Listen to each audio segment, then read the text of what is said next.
Well, if you watch Local Lifestyles all the time, you know that once a month we have another good word from therapist Dr. Jonathan Carroll. And today, Jonathan is going to be with us for 2 segments because I wanted all of you to get to know him better and know his interesting life story. So good morning, Jonathan. Good morning, Angie. Thank you. Well, thank you for being here and being so transparent. So one of the things probably most of my viewers don't know is that you were a minister at one point.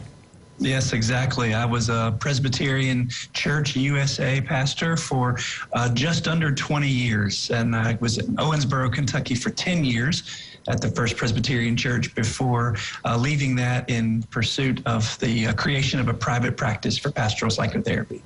So, you know, as a minister, of course, part of our job always is counseling with people. And was that part of the catalyst that let you know this was the direction you wanted to take?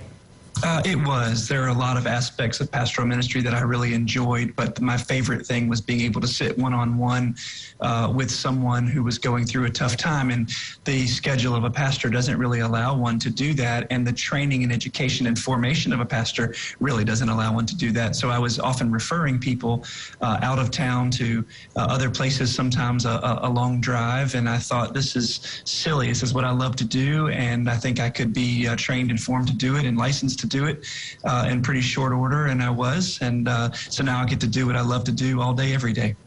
Well, and it is interesting to be able to have that, as you noted, have more time to be in depth. Just a pastoral life doesn't allow that. Yeah, it really doesn't. There are so many tasks assigned to that of a pastor. There's a great story that Walter Brueggemann, who was my Old Testament professor, shared once when he was in conversation with a rabbi. The rabbi said that the Protestant pastors and Catholic parish priests had ruined the lives of rabbis because their congregation expected the rabbi to simply study the Torah.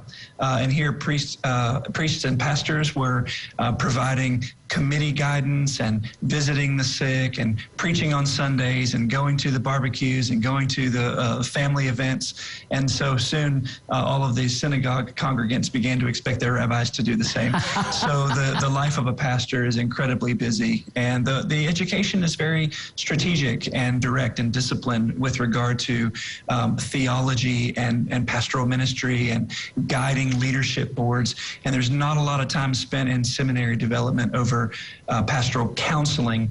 And in the state of Kentucky, pastoral counseling is actually a designator only for those who are licensed as pastoral counselors. So this provides me an opportunity to still be pastoral, but to provide that psychotherapeutic side that I've always been so in love with. And do you find, Jonathan, in these past 2 years that you've been busier in your therapy because of COVID? You know, I've been asked that, and I've tried to analyze that. And frankly, I think my caseload, as we call it, my census, has remained fairly well the same, and it is really busy. I think it's just the trajectory of the conversation is what has changed, not necessarily the load. So it's been a really busy time, and I'm very fortunate to have the practice that I do. But over the last 2 years, it's the trajectory of the conversation that has changed so much, from maybe dealing with a marital issue or a job-related issue or anxiety or depression. And now you add on to that the impact of a pandemic and people having to stay at home and people being fearful of getting sick. So all of that, in addition to previous anxieties and depressions and loads of stress, has made the conversations much heavier. And that's something I've noticed recently just in myself in terms of coming home and functioning as a person outside of being a therapist, is that those conversations have been a lot heavier. And I think that's large part due to the pandemic. Well, we will be back with more with Jonathan right after this message. So, Jonathan, you stay there, and all of you come back.